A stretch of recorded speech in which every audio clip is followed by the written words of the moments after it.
नमः ओं विष्णुपदाय कृष्णपृष्ठाय भूतले श्रीमते भक्तिवेदांत स्वामीति नामिने। नमस्ते सारस्वते देवी गौरवाणी प्रचारिणे निर्विशेष शून्यवादी पश्चात देशतारिणे। जय श्री कृष्ण चैतन्य प्रभु नित्यानंद श्री अद्वैत गदाधर शिवासादि गौर भक्तवृंद। हरे कृष्णा कृष्णा कृष्णा हरे हरे, हरे राम राम राम हरे हरे। हरे कृष्णा। हम लोग पीछे वाले श्लोक में यह लोग देखे था कि वो बोला कि अपने ही स्वजनों को मार करके मैं कैसे सुखी हो सकता हूँ। उसके बाद में जो है बता रहा है कि इसके परिणाम क्या होगा, उसके लिए बताना वो चाह रहा है। 36 में हम लोग देखेंगे 36, 37, 38 और 39 चार श्लोक को हम लोग देखेंगे। निहत्या धृतराष्ट्रन्नः का प्रीति स्वजनार्दन पापे मिमाश्रयमेदस्मानः अतेताइनः। कह रहे हैं कि निहत्या धृतराष्ट्राणाम का प्रीति जनार्दना, यानी हे जनार्दन, इस धृतराष्ट्र के पुत्रों ने इसको मार करके हमको क्या मिलेगा, हमको क्या प्रसन्नता मिलेगी। कह रहे हैं कि धृतराष्ट्र के पुत्रों और उसके सहयोगी मित्रों को अगर मैं मार करके विजय भी प्राप्त करूंगा तो उसमें हमको क्या मिलेगी, क्या हमको प्रसन्नता होगी। अगर हम क्रोध अथवा लोभ के वेग में आकर हम इनको मार भी देते हैं तो वेग शांत होने पर हमें क्या होगा, पुनः हमको रोना ही पड़ेगा, क्योंकि हमको क्या होगा, पश्चाताप होगा और कि हम लोग में आकर के हमने कितना बड़ा अनर्थ कर दिया। और कह रहे हैं कि अपने ही कुटुंबियों को अगर मारेंगे तो उनका अभाव क्या होगा, बार बार हमारे हृदय में खटकेगा और चित्त में हमें कभी भी मृत्यु का शुभ जो है वह भविष्य में हमको सताता रहेगा। और कभी भी हम प्रसन्न नहीं रह सकते हैं, क्योंकि हमको इनको मारने से कोई भी प्रसन्नता नहीं मिलेगी और उल्टे हमको इनको मारने पर क्या होगा, हमको पाप लगेगा। ऐसे 6 प्रकार के आतताई होते हैं। पहला होता है आग लगाने वाला, दूसरा विष देने वाला, तीसरा घातक हथियारों से प्रहार करने वाला, चौथा धन हड़पने वाला, पांचवा जमीन हड़पने वाला और छठवां क्या होता है, जो दूसरे की स्त्री का हरण करता है।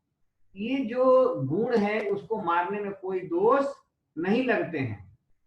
ये जितने सारे दोष हैं ये ऑलरेडी दुर्योधन में ये पर्याप्त हैं, क्योंकि ये 6 जो गुण है ना, ये लक्षण जो है वह पांडवों में ये मिलते हैं। क्योंकि लक्षागृह में वो आग लगाकर मारना चाह रहा था और भीमसेन को क्या किया था, जहर दिला खा करके उसको फेंक दिया था, नदी में फेंक दिया था। और घातक शस्त्र लेकर के पांडवों के मारने के लिए वह तैयार था, खड़ा था। और कह रहे कि ध्रुत क्रीड़ा में जो द्रौपदी को पांडवों का धन भी, राज्य भी हरण कर लिया था, उसका राज्य भी छीन लिया था। और द्रौपदी को भरी सभा में लाकर दुर्योधन ने कहा कि मैंने तेरे को जीत लिया है, तू मेरी दासी हो गई हो। इन बड़े शब्दों का अपमान किया था। इस प्रकार जो है ये दुर्योधन के पास एक जो अतताइयों का जो लक्षण है उसके पास था। इसके लिए शास्त्रों के अनुसार उनको मारने में कोई दोष नहीं लगता है। लेकिन अर्जुन क्या सोचते हैं अभी, क्योंकि इनके मारने के बाद, क्योंकि शास्त्र में लिखा है कि जो अहिंसा परमो धर्म, क्योंकि अहिंसा क्या है, सबसे बड़ा धर्म है। ये अतताइयों को मारना उचित मानने के लिए अच्छा शास्त्र कहता है, लेकिन उसी शास्त्र में यही बताता है कि अहिंसा जो है परमो धर्म, उसको अगर कोई गलती करता तो उसको क्षमा कर देना चाहिए। अरे कि हम क्रोध से वशीभूत होकर, क्रोध के लोभ से वशीभूत होकर अपने ही कुटुंबियों का अगर हम संहार कर देते हैं, हिंसा कार्य कर देते हैं, हमको क्या लाभ मिलेगा। अतताई होने से ये दुर्योधन जो है मारने के लायक है, लेकिन अपना कुटुंबी होने की वजह से इसको मारने पर भी हमको पाप लगेगा, ऐसा शास्त्रों में बताया गया है। और बोल रहा है कि जो अपने कुल का नाश करता है वह अत्यंत पापी होता है। श एवं पाप तिष्ठित यह कुर्यात कुल नाशनम।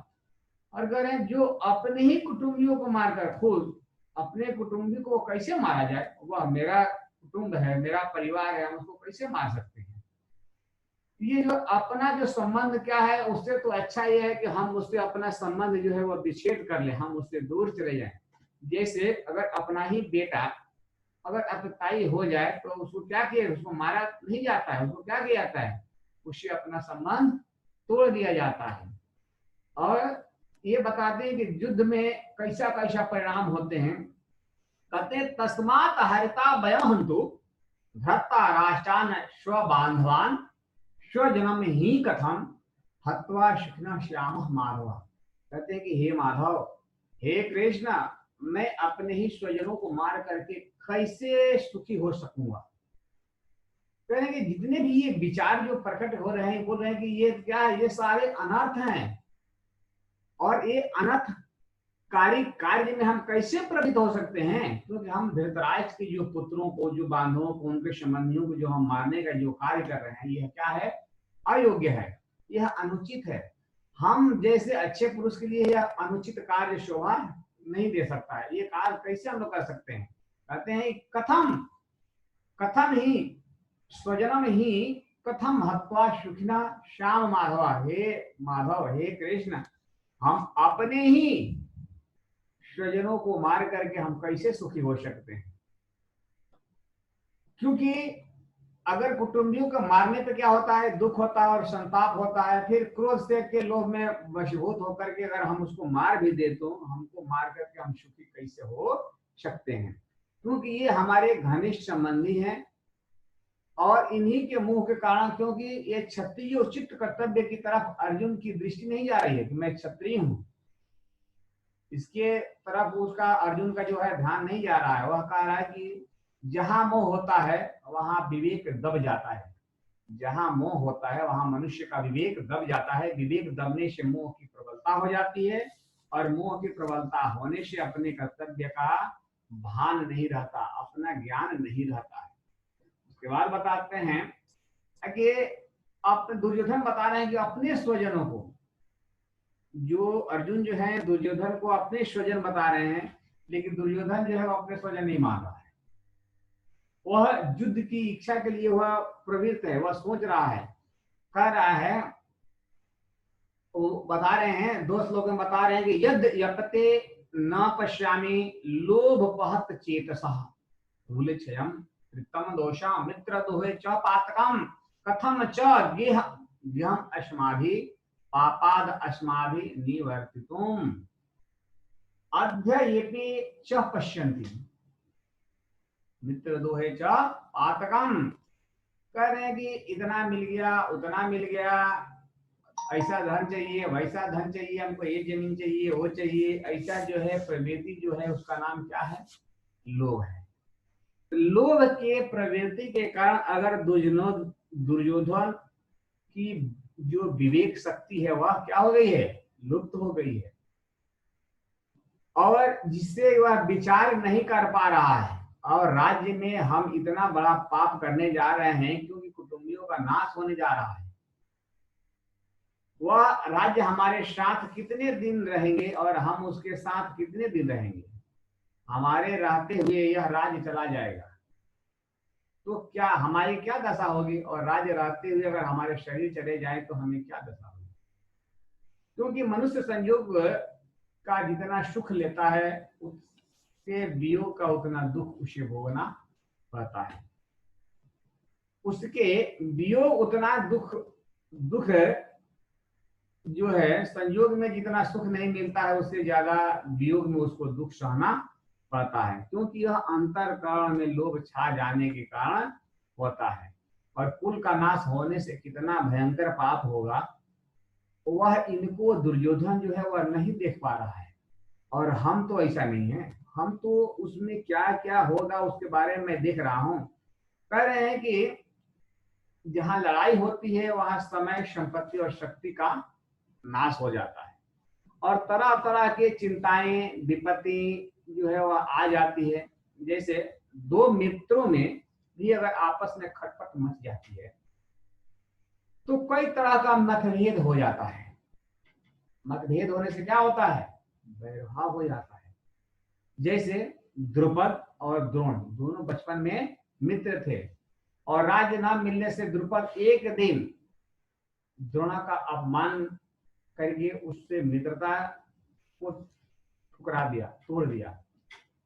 और इसके राजा द्रुपद और द्रोणाचार्य के बीच जो है वह वैरभाव उत्पन्न हो गया और अपमान का बदला लेने के लिए द्रोणाचार्य ने मेरे द्वारा राजा द्रुपद को परास्त करा करके और आधा राज ले लिया। अब कह रहे हैं कि मेरे द्वारा, अर्जुन बता रहे हैं कि हम ही को बदला लेने के लिए द्रोणाचार्य के बीच करके द्रोणाचार्य ने मेरे द्वारा राजा द्रुपद का परास्त करके राजा द्रुपद का आधा राज जो है वह ले लिया। इस पर द्रुपद ने द्रोणाचार्य का नाश करने के लिए एक यज्ञ कराया और जिसमें धृष्टद्युम्न और द्रौपदी दोनों पैदा हुए। इस तरह मित्रों के साथ वैर भाव होने से कितना भयंकर पाप होगा उस तरफ वह नहीं देख रहा है। मैंने दुर्योधन जो है इसके बारे में वह नहीं सोच रहा है, क्योंकि एक बार अगर मित्र में मित्रता में अगर कोई खटपट हो जाती है तो उसके बाद क्या होता है, वैर भाव लेने के लिए वह हमेशा सोचता रहता है। तो इस प्रकार जो है ये बता रहे हैं कि जो ये दुख का ये कारण क्या है, वह लोभ है।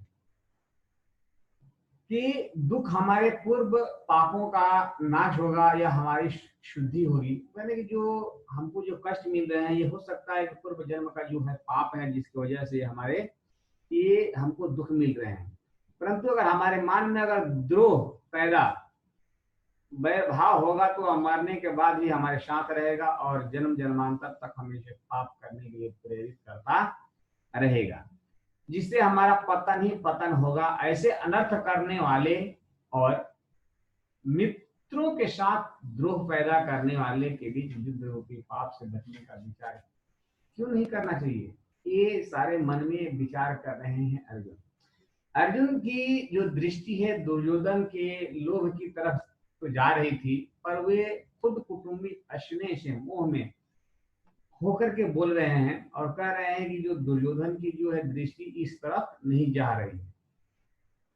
मनुष्य जब तक दूसरे की दोष की तरफ रहती है तब तक उसको अपना दोष दिखाई नहीं देता, उल्टे उसको क्या होता है, अभिमान होता है। तो यह दोष है।